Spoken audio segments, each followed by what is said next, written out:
Qumbara Tərlan.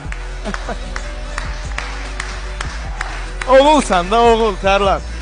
Bax o adam deyir, atlandı qumbaranın üstünə, özü də sağ qalıbdı. Bax sənin haqqında ilk dəfə Vidadi bəy danışdı. Burada ağlaya-ağlaya danışdı bu studiyada. Rayət İmaməliyev, vətəndaş mövqeyimlə qarşınızdayım. Bayaq ekranda gördüyünüz gəncin adı Tərlandır. Şəkinin baş Zəyzik kəndindən evin tək oğludur.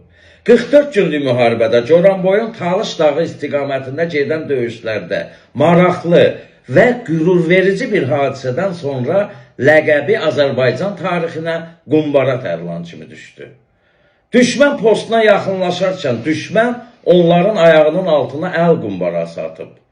İçərisində evli döyüşçülərin də olduğu o qrupda Tərlan zirehli geyimdə, yəni bildiyimiz bronjiletdə düşünmədən qumbaranın üstünə yıxıb özünü.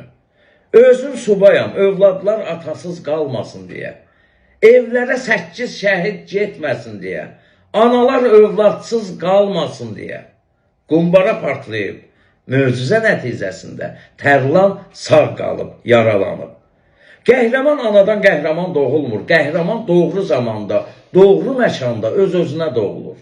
Çəlimsiz, arıq, utancaq bir balamızın qəhrəmanlığı bir daha sübut edir ki, Azərbaycan diyarı basılmaz, məğlub olmaz. Çünki bu torpağın Tərlan kimi qəhrəmanı var. Əziz televiziyalar, bizə belə qəhrəmanlarla gəlin, ətcə, lütlənmiş müğənni ekspertlərlə, dalıq dodağı şişirdilən aparıcılarla yox. Gündəmi elələri yox, belələri zəbt eləməlidir. Çağırın efirlərə belə döyüşçüləri, qazilərimizi, qoy döyüş yolunu bu gəz nəslə anlatsınlar. O qədər təvazökardır ki, özü bir dəfədə bu hadisəni dilə gətirməyib, təsadüfən verilişə çıxan komandiri deməsəydi, bu oğlanın qəhrəmanlığını heç kəs bilməyəcəkdi. Gələcək nəslə belə igidləri tanıdım. Tərlan bizim canlı əfsanəmizdir.